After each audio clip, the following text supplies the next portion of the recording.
Hi guys, I'm Alex Lloyd. Welcome to Debut Studios. This is my studio in Shoreditch, and this is how to tattoo fine line illustration with me. Today we're doing an inner forearm concept piece. It's going to be based on space. We've got a skull and a sword and some planets in there as well. So let's go check it out.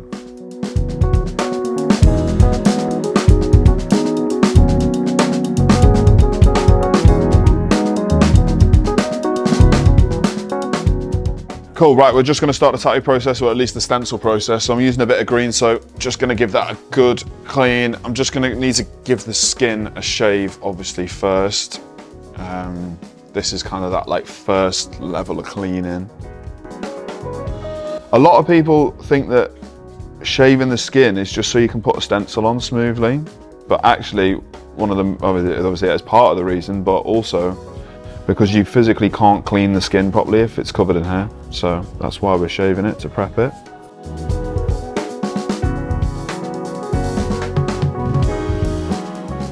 Cool, so we're gonna measure the forearm out, basically just kind of align it. So what I'll do is just put like a midline at the bottom of the wrist, up at the top as well.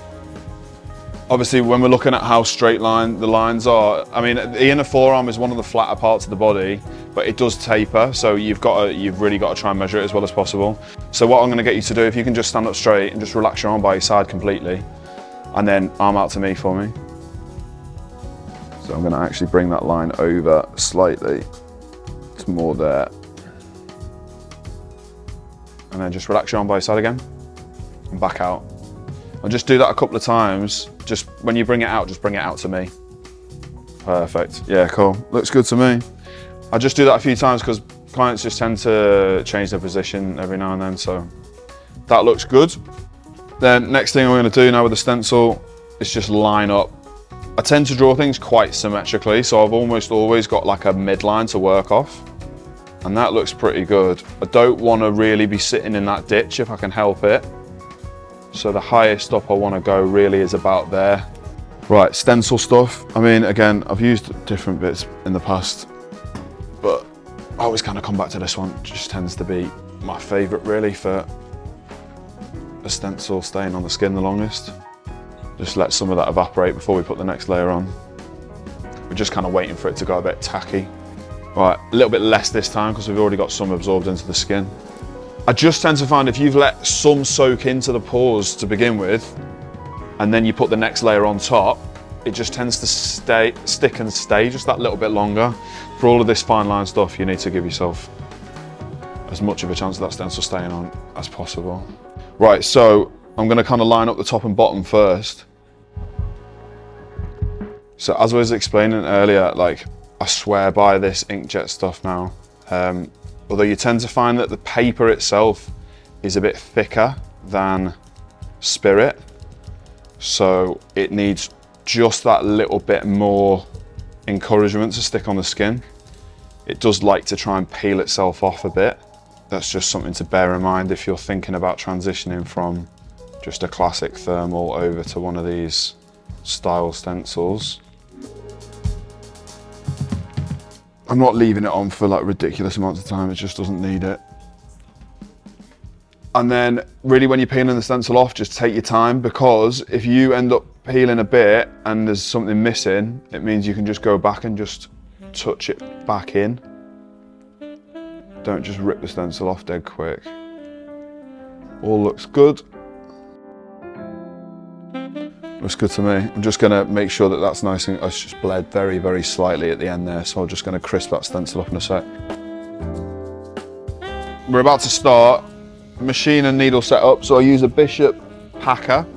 I've got the liner and the shader, but I tend to find that packer at the sort of middle of the road is the best for this. I can kind of do a bit of everything. It's good for the shading. It's also good for the single needle, but not as powerful as the liner. I probably wouldn't use a liner for single. Needle wise, Killer Ink, I use an 0601 single needle, and I'm just running it like low and slow. So I'm down at like 6.3 volts really, and I'm just gonna put the first line in and see how the skin takes it. In terms of like Greywash, I'm doing a sort of, this is like a half Kurosumi Greywash and distilled water. What I do tend to do is put a lot of the lines in first, I know some people work bottom to top, and if I was just doing one piece rather than this sort of like full concept, then I would probably work in that manner, but I prefer to kind of get the lines in.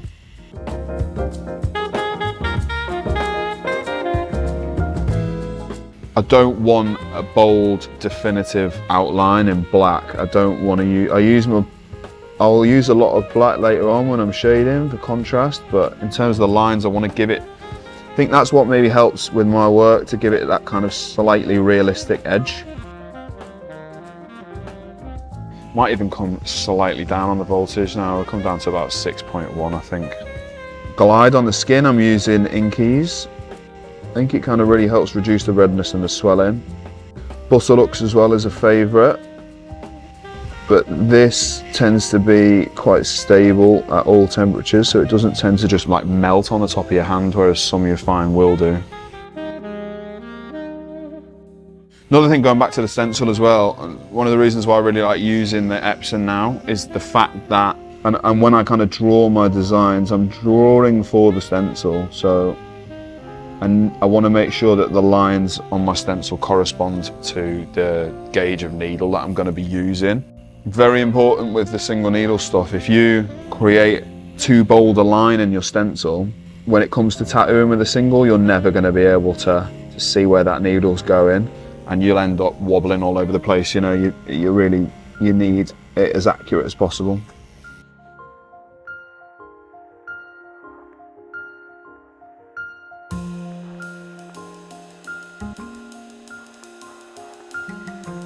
I don't know, I've just kind of really tried to focus on getting my line work nice and crisp and clean. I think some people get really scared about putting it in too deep, so they tend to feather it in, and then you're not going to get something really consistent.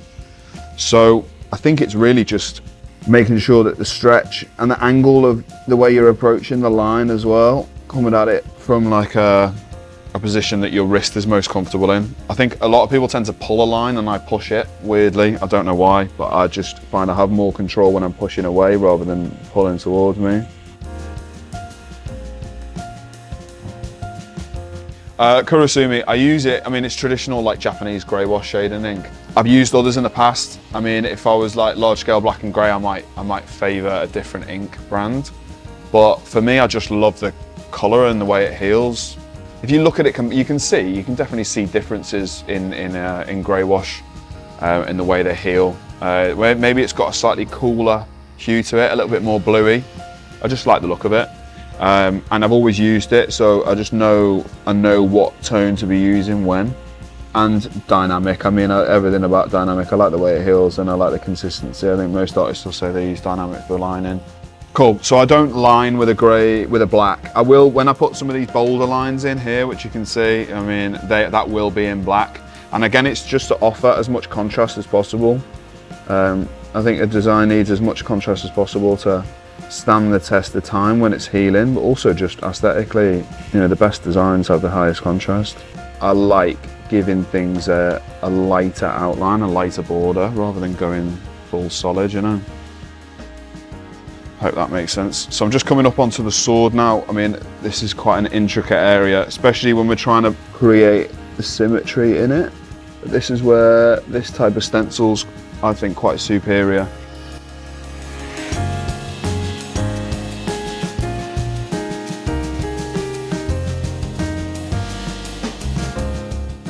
I love doing swords.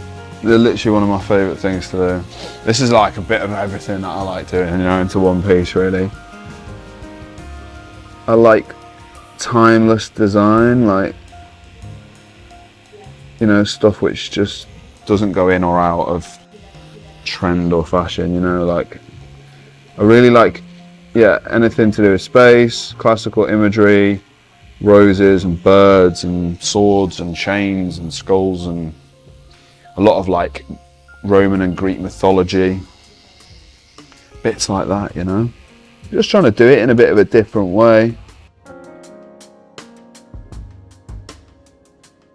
So now some of the stencils kind of gone, I'm just making sure that all of this is in. I'm a bit of a stickler for clean line work. I mean, using single needle is great, but like if the stuff's not in and you've just like feathered it in, I think that's why some single needle work gets like a bad rep for not healing well. It's because people aren't putting it in properly. It's exactly the same concept. It still needs to go into the same depth as like a, do you know what I mean? As like an 11 round shader. It's just, you just need to run it a bit slower and just take your time with it. Cool, so I'm noticing the skin's a little bit thicker as we're coming up, so I'm just going to adjust the voltage slightly just to give myself just that little bit extra punch. We're up to like 6.3 now, I'm only talking like a little bit, but it's just giving me just that little bit more power.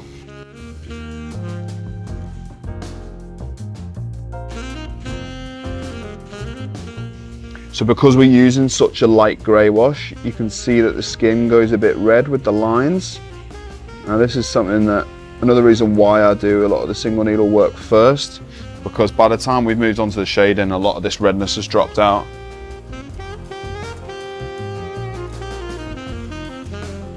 I think that's what scares people off using a single, is like, there isn't really any room for error, but as long as you understand the methodology behind using it, it's just as easy to use as any other needle. But you can use it very wrong, definitely. I think that's another reason why I quite like doing it this way as well, in terms of if I'm going over the majority of the tattoo with lines, then it's creating, like, it's making it all go a little bit numb. So by the time we get onto shading, it's a breeze. And clients tend to be able to just kind of chill out then for that section. We'll get the worst bit out of the way, you know.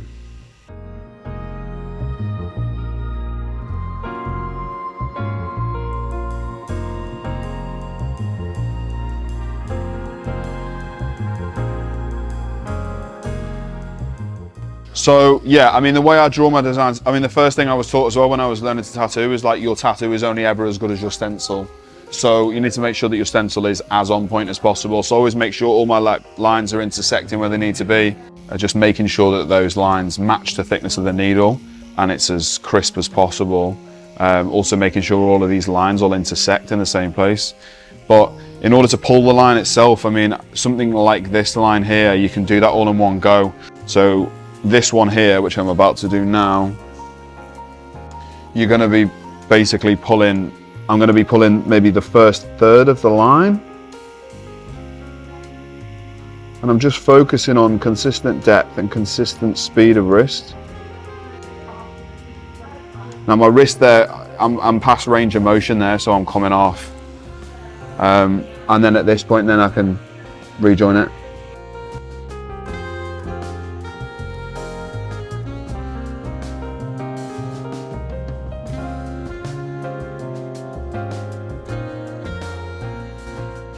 You see there's some breaks in the line there, so I'm just kind of coming out of that level of the dermis and then just heading back in again.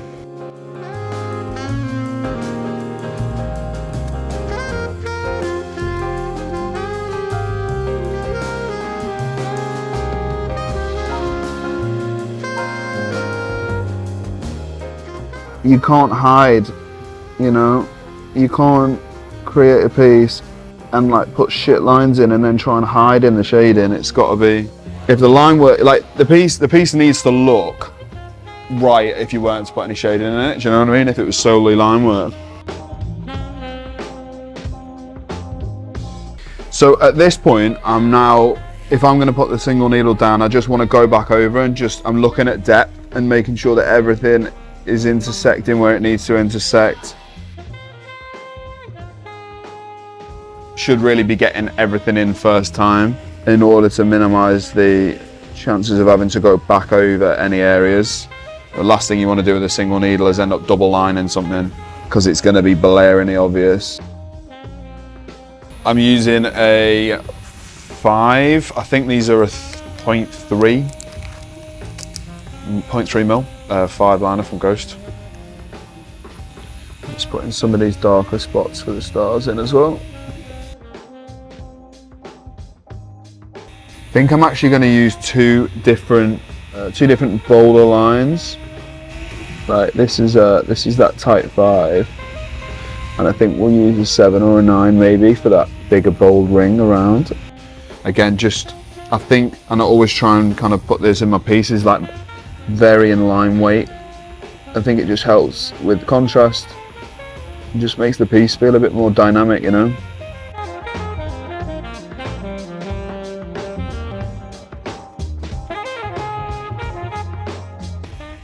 Taking my time with this up the top here. The last thing we want to do is inflame that skin. The elbow ditch really just doesn't enjoy being tattooed most of the time, particularly with a liner, so I'm just running the voltage a little bit slower. Doesn't mean I'm feathering the line in, but I'm just taking my time with it.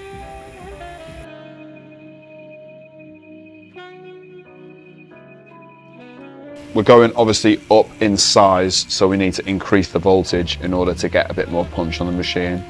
I'm going to come up to about 7 volts. Very rarely am I going above that for lining with this machine. Yeah, so we're using a 0.35 9 liner, round liner.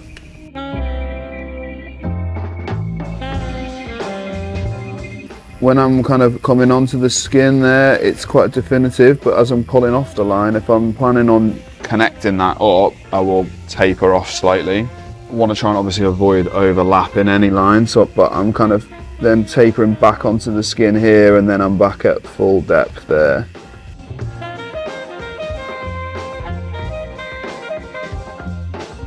So I'm going to go over the end of the line again there. You can quite easily see as well when you're not in the right depth, and it comes with practice, but you can see the skin kind of shining through the black. So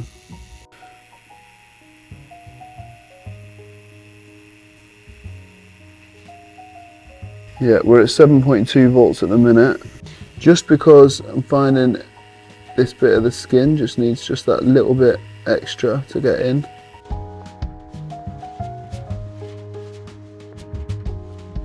And that's what I like to see, is that like contrast between a bold 9 and a single. Do you know what I mean? I think the more you can see in that contrast, the better.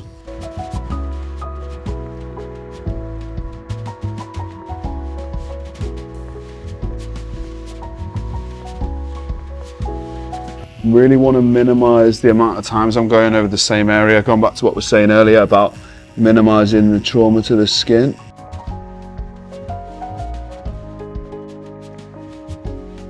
So I'm just kind of feathering onto the line there, just to make sure that we're getting it at the right position. And the trick is to just not rush the line. And I think how I work best, by matching exactly the thickness of the stencil line to the thickness of the needle.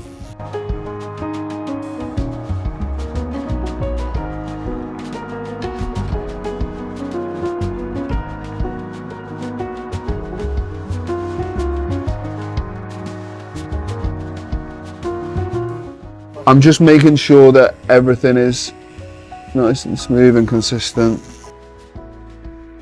So Killer ink, we're using an 0603 now. This is one of my favourite all-rounders really. Just going to bring the voltage down a little bit. I just want to put a few dots in at the top, and then we're going to start doing the shading. Again, I just don't like running it too quick.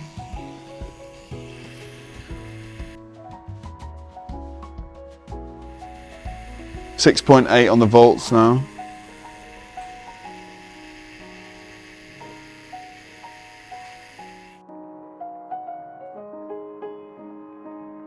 Right, so shading. I'm gonna come all the way down now to about 6.2. This is what I use for a lot of like stipple shading, and I'm gonna put all the black in first, basically. I tend to shade and design my swords the same, just a bit like heavy shadow on one side, so I'm like kind of half following the reference that I've drawn, but a lot of it is just kind of autopilot.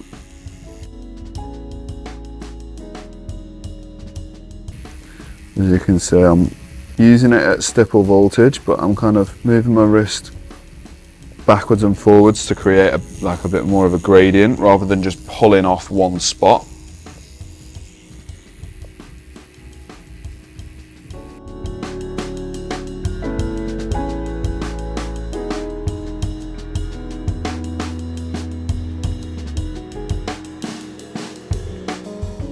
I just tend to work in sections really. So I know some people would probably be kind of bouncing in between black and grey and back to black again, but I'm putting those black sections in.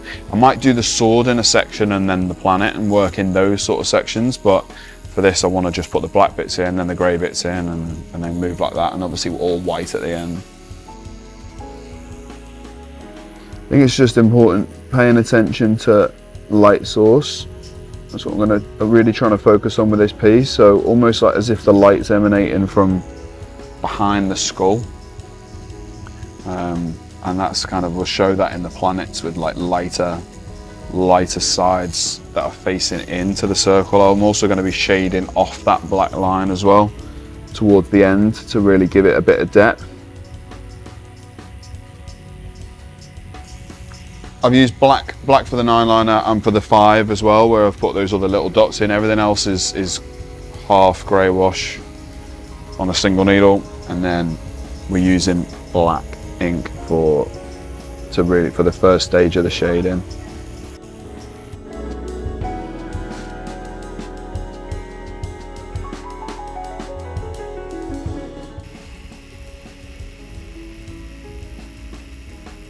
Now here I'm obviously running the needle at a stiffening voltage, but I'm effectively lining with it. Now it's not a line I would consider like this. I'm not trying to get every part of that into the right depth of the skin. I don't mind if some of that falls out of the healing stage because it's in too shallow, but it's really for me to work off them for shading. The one thing I don't ever see a point in doing is blood lining or grey lining, because all you're doing is creating excess trauma to the skin. Unless your plan is to do it and then let it heal fully before you go back and shade it. Blood lining for the same piece that you're going to complete on the same day is just purely excess trauma.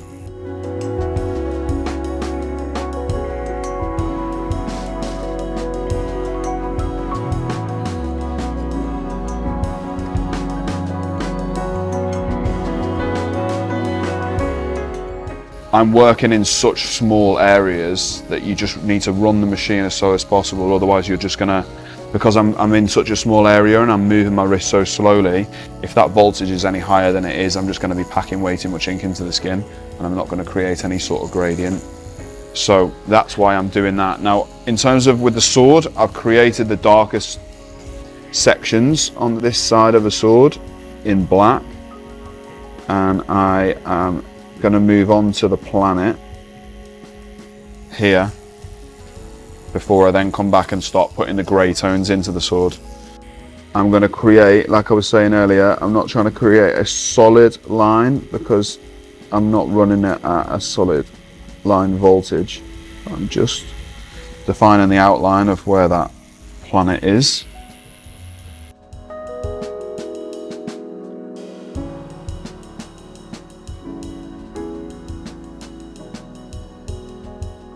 So I'm going to just give myself just an extra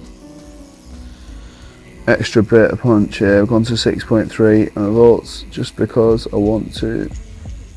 As we've come around here, this is more towards the outer part of the arm, and it's feels a little bit thicker.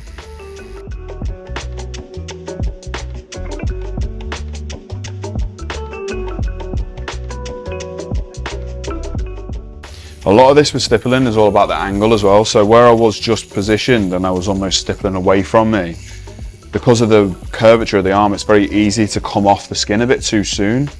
I wasn't being able to get enough of the travel on the dots. So by doing this and repositioning and coming around here, pulling towards me, I can get more travel on the lines basically. I think it's just important when you're tattooing just to constantly be thinking about whether you can move the client or you can move yourself, just to make your life a bit easier and make the tattoo.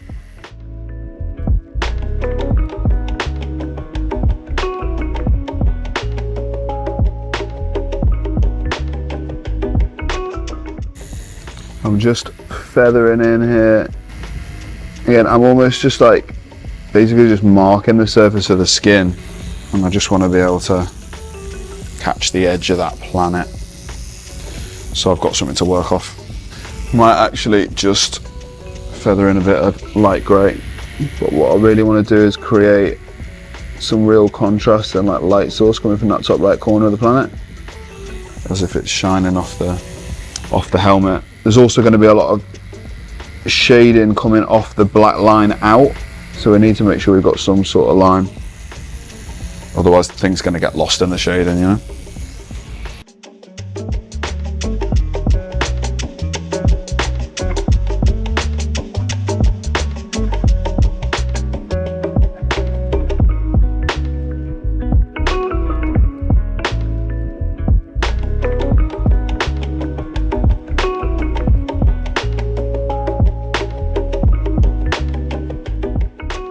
Cool, so I am now back on the sword. I'm just adding in some lighter grey tones now just to blend off the black. What I really want to do is leave as much skin gap as possible just to let the thing breathe, you know? Going back to what I was saying, contrast, contrast.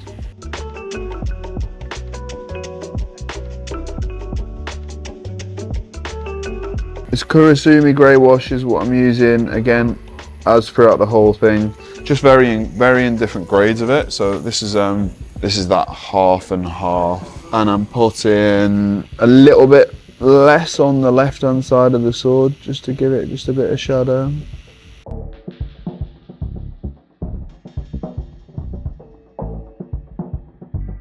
Still working at 6.2 volts, but you'll notice here where I'm moving my machine a lot quicker, I can basically cross hatch effectively and create a really smooth gradient by just running the machine in circles. Almost like a fast version of the way you would pack with a liner, like little grains of rice. Gonna give the skin a little clean, bit of green soap, and I'm just gonna put a thin layer of the inkies back on it as well, just to let the skin just chill out for a minute before we get cracking with the helmet. I think people can sometimes forget, you know, the green soap is anti-inflammatory as well, so that's also going to help reduce some of the inflammation. I think it's the orange Butterlux green soap I use. I mean, all of the scents are really nice. This is, I'm just putting a thin layer of Inky's Green Glide on there, again antibacterial, anti-inflammatory, so that's just gonna let that sit on there while we pause quickly.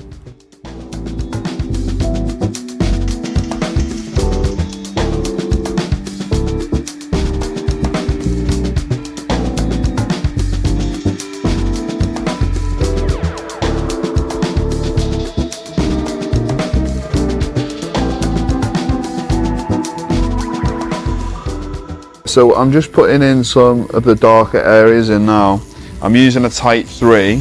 I'm still using it at almost like a stippling voltage, but because the grouping's so fine, we're not really getting super definitive dots. That's not the aim here. If I wanted it to really look textured, I'd be using a larger grouping. So just running the machine slow basically. I'm putting in these darker sections just to kind of pick out the main details.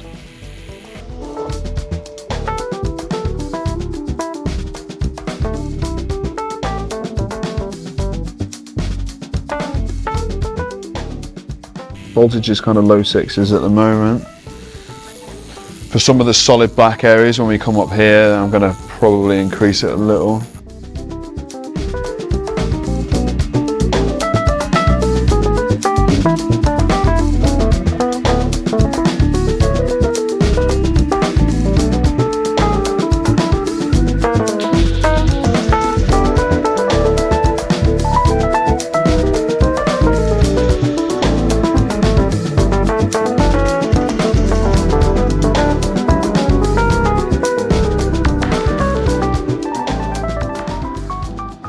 Right, I'm going to take the voltage up just a little bit because I'm going to effectively pack in some black here. Not so much that I'm going to overwork the skin, but just enough that I'm going to basically pack it. So I'll come up to about 7 volts now.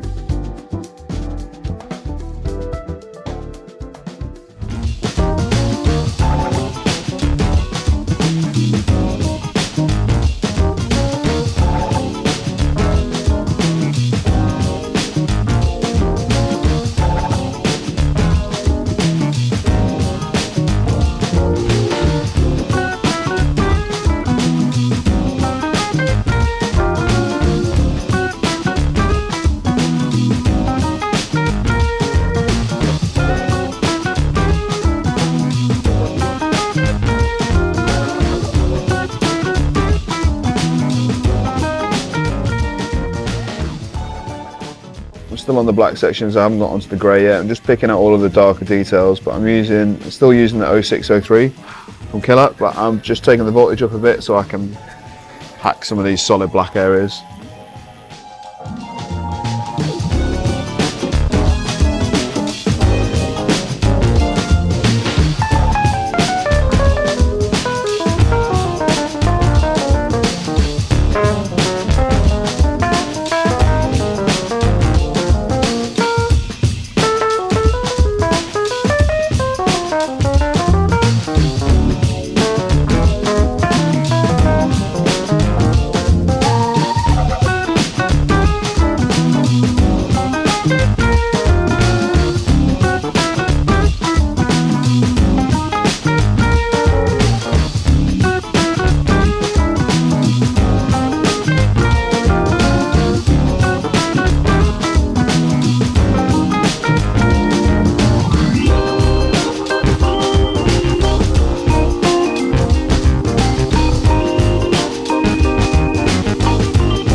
So I've got the helmet now to a stage where I'm going to be then moving on to a Magnum. So while I've still got my 3-liner out and black ink, I'm going to get these planets done.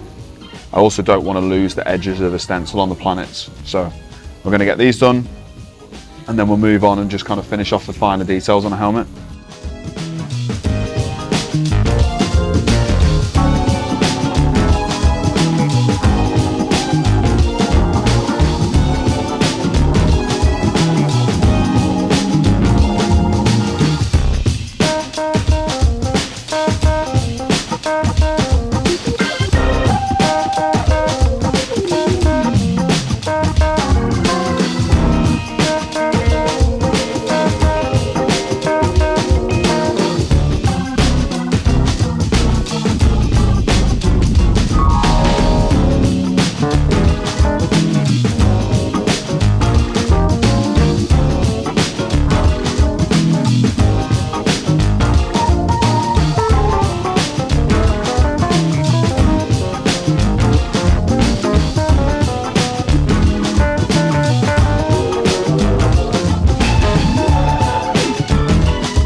So I'm going to go on to a mag now. I use curved mags always, just because I think you get a softer edge, and I always use bug pin mags. So I'm at like an 08, but this is a 7. I've messed about with a 5, doesn't really do it for me. I think 7 is about as small as I can go down to and still keeping the gradient nice and smooth. And again, Killer ink. Voltage we're at 7.5. And this is a dark Greywash that I'm using. This is again Kurosumi, but 3/4 of the cap with a little bit of distilled water to dilute it down. And I've got the needle hanging out, maybe not as far as you'd have a liner, but I'm not riding the end of the cartridge by any means. And that really is because it's just not possible at this sort of size. I need to be able to see what I'm doing.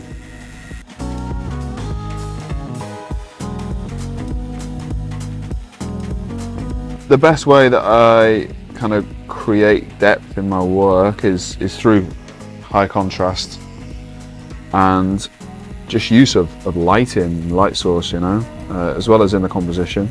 I think also through the line weights as well, which is obviously what I was talking about a little bit earlier on. All of that helps create depth in the piece.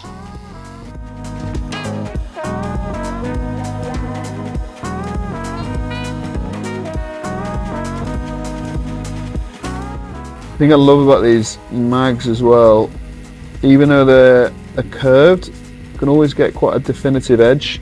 Sometimes I'll even like just add in a bit of a line by just using the mag on its edge, as I'm doing there. and I can just kind of brush off that then. I'm running the Magnum at sort of 7.5 volts now. I don't know what the equivalent would be in a sort of like a 3.5mm stroke machine. Probably a fair bit higher. Just to achieve that smoother gradient, I just run the machine faster. I'm obviously moving my wrist a lot quicker as well. Just got to be aware of not going over the same area of skin too many times, because I really want to make sure I'm not overworking the area, you know. Although this client's skin is really good, it's not really raising or swelling or anything. Gonna come up to the top now. Add a bit of shading in just to give some curvature to the helmet and a bit of shape.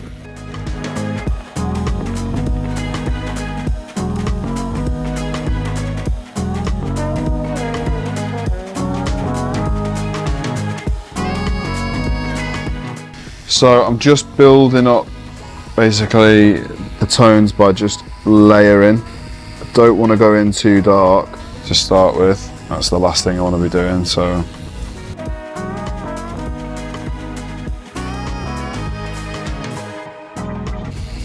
Cool, right, bit of light grey. I'm just gonna basically brush off the side of this visor.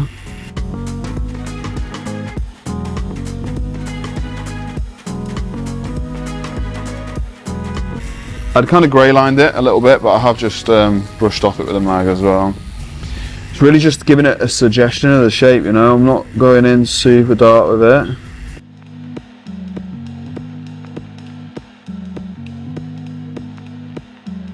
Just taking the voltage up a little bit because I can See, just almost like once you start to see those marks of the mag coming through, you're probably running the machine a bit too slow. or you need to slow your wrist down, but that's just the way I'm moving my wrist.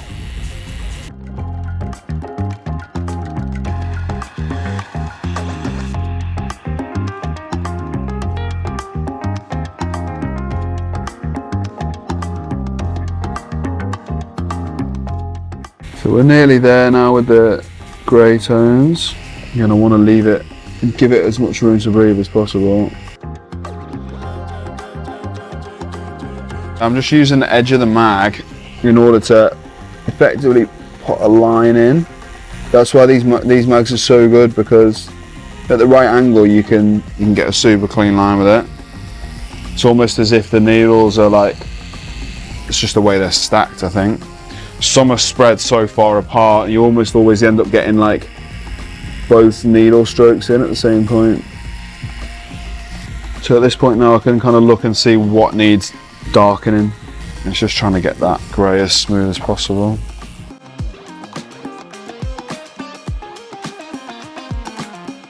So as well as using a Bishop wand, I'm also using a Bishop power supply battery. I do have the critical batteries as well, which are also really good. I just like this one.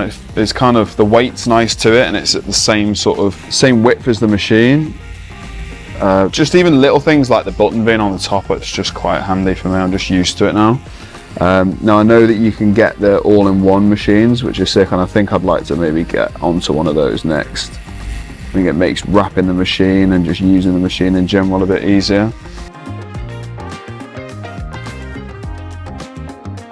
Right, so we're going to put a bit of grey now into the skull.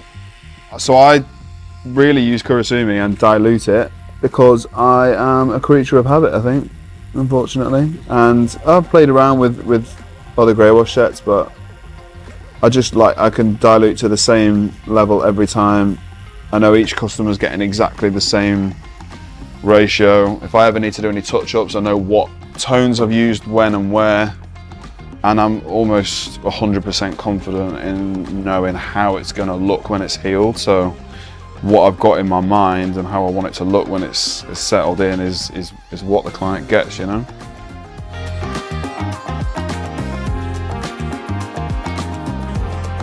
At this point now, when I'm kind of coming to the end of shading this section, I'm now kind of bouncing between tones because I'm just making some areas a bit darker to bring out the areas that I want a little lighter.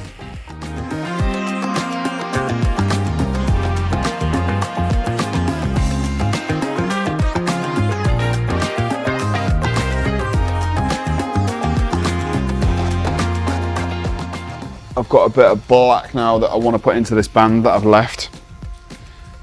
I'm going to bring the voltage down slightly because we're effectively going to pack it. I'm just going to bring the needle in and bring the voltage down. We're at 7.2 now.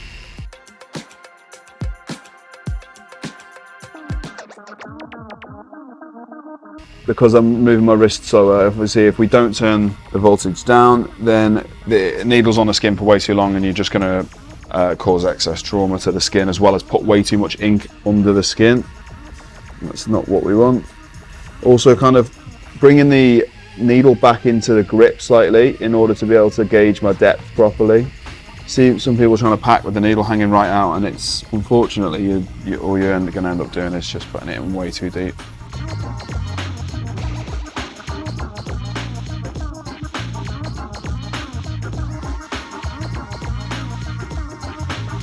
I'm now increasing the voltage in order to just edge these corners in. When you're using such a small mag, there's not a lot of room for error, so I'm just touching in any little corners that have been missed when I was packing, and I'm just going to create, going to effectively shade off that solid section in order to meet the other section. Because I don't just want a great big flat black bar across the top, I want to give it some reflection and some light in the top. Yeah, so previously I was packing the black and I was using a lower voltage in order to cause less trauma and to be able to get the ink into the skin. Now because I'm shading and moving my wrist a lot quicker, I've increased the voltage because I'm spending less time on the skin.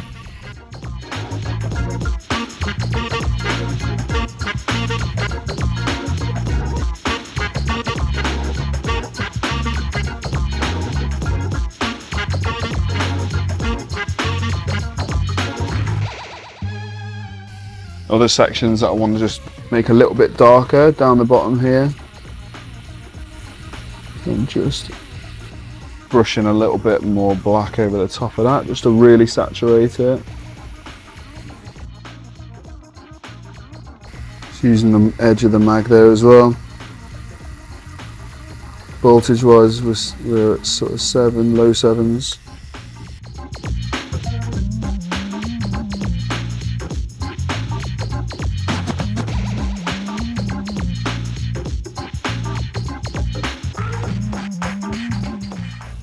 I'm going to get my single needle back out now and just put a tiny bit of like some of these like hairline cracks and stuff in the skull.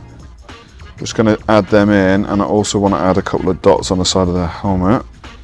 Right, voltage wise now I've brought the single back out, we're going to come all the way down. I'm going to have it at like 6.2, so we're like low 6s. And I'm just going to add some of these little cracks and stuff into the skull.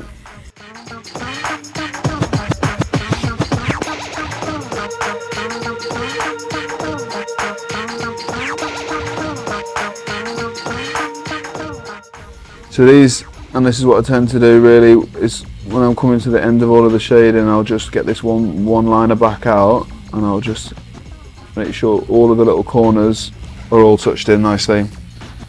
As like accurate as a bug pin 7 mag is, there are sometimes little tiny sections that can be missed, so I just like to go over with a 1 and just make sure everything is, all the edges are nice and sharp and smooth and everything looks how I want it to look.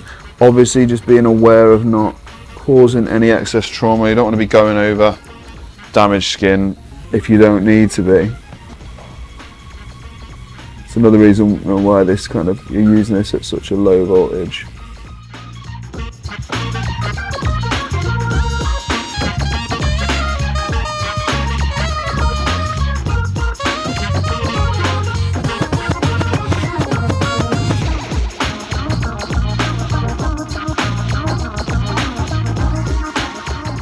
Right then, so I'm now moving to an 11. I'm using an 11 curve mag bug pin from Killer Ink with Kurosumi Greywash. This is about, Depending on your ink cap size, I guess, but I'm using like a 3/4 grey diluted. And the plan isn't to create a huge, really wide shadow with this. I'm just giving a little bit of shape off the edge of the line in order to give it some depth. I think just that cutout in the middle is what I want.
Right, so I'm just coming to a close now with the shading, just making sure that everything's where it needs to be, and then the final stage is the white highlights.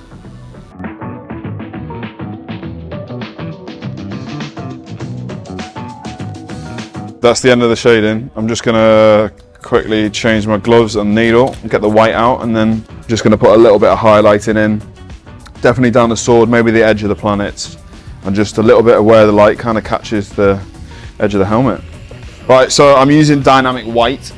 I've played around with different types of white. I also use sometimes radiant. Radiant's a lot thicker, but I quite like a slightly thinner consistency in the white. I think if you're, which you should be doing anyway when putting white in, just running it slower. As long as you take your time with it, it all sits in the skin really nice, and I've had really great results when it's healing. So needle-wise for my white, I use I'm going to use a bug pin 3mm from Ghost. These are the Holy Ghost liners. Voltage, we're going to look at sort of no more than about 7 volts. Another thing as well, which someone taught me not long ago, is leaving that white to sit on the skin and saturate just that little bit longer. I see, and what I used to do was, you know, put the white ink in and then just wipe it off immediately, maybe like you would do with a normal line. But allowing that white to sit and settle into the skin, almost the way you would do with black if you were putting in a lot of heavy black work. I tend to just find that the white really saturates into the skin. It's just way more vibrant. No, I'm not talking forever, but I'm just talking like just a few extra seconds.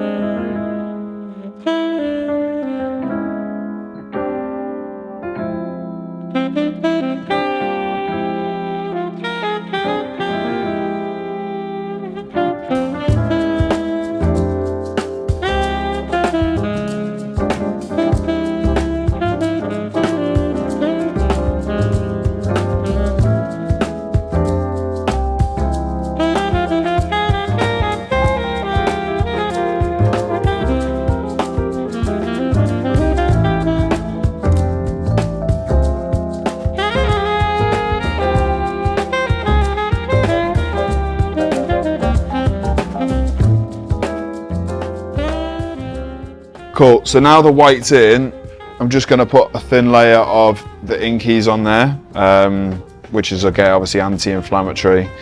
And before I go near any pictures or anything, I want to just let that rest for as long as possible. Minimum 5 minutes, but the longer the better really. And then we'll get some shots. Right, so we just finished. I've kind of waited for the tattoo to settle for the last sort of 5 minutes. The white really at the end just kind of likes to bleed, so I'm just letting that all settle, and now we're getting some shots.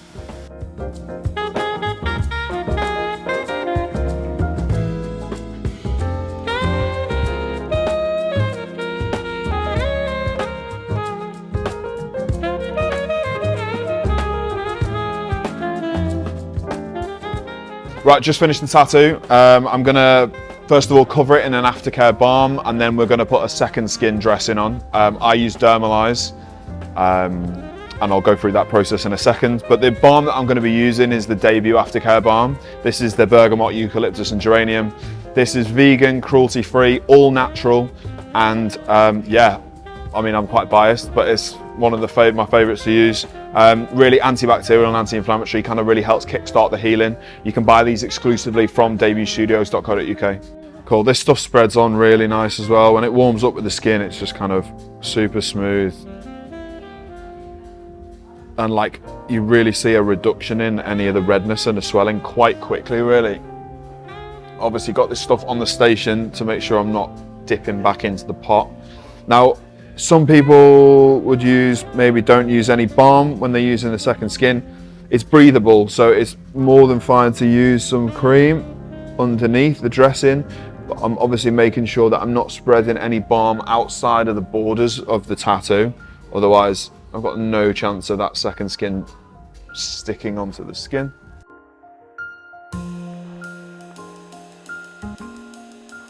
Cool, so I'm just going to measure out the Dermalize.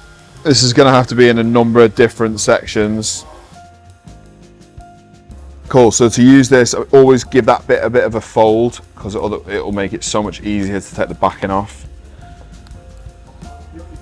Peel off the edge. I'm going to start at the top.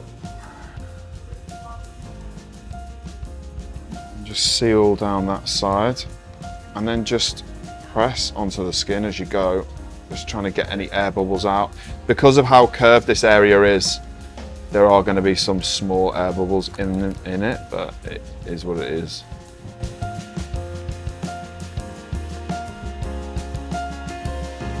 So unlike cling film, obviously, which isn't breathable, this is, so it can stay on for up to 48 hours. I wouldn't recommend leaving it on any longer than that. And most of the time, it starts to peel off naturally itself before then anyway. If it starts to come off before 2 days is up, then just take it off. Sometimes like a nice warm shower will give it some encouragement and you can peel it off gently. To take it off, don't pull it away from the skin, but pull it down the skin. That'll minimize any trauma on the tattoo. And like I said, this is shower proof as well. So it's not fully waterproof. You don't want to be submerging a fresh tattoo underwater for infection reasons, but I mean, in the shower it's cool. And that really goes for the fresh tattoo for the first sort of week and a half to 2 weeks. That's bare minimum, don't have it be putting it underwater.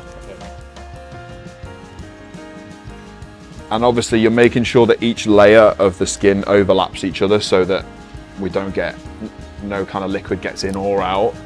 Lovely stuff. So yeah, no more than 2 days, then take it off. And then from that point when it's off, you want to wash it with warm water and a soap. Now you want something, again, a soap that's antibacterial and anti-inflammatory. We also have those, and I'll be able to provide that for you. So an antibacterial soap, washing that like twice a day. Patting it dry with a clean towel or a clean kitchen roll, and then putting a thin layer of cream on it, like the balm that we've just used. Really little and often, so thin layer. It's about 2 or 3 times a day, maybe a little bit more depending on your skin type. You know your body, and if your skin feels dry and tight, just put a bit more cream on. Really, just the worst thing to do is just leave it and let it dry out completely, but also like smothering it in cream and like suffocating it and not letting it breathe is just as bad as well. So just little and often, do that for a minimum of 2 weeks, but skin takes 6 weeks to fully heal. So if you can kind of use this balm for the first 2 or 3 weeks and then go on to a non-scented moisturizer after that, that's great.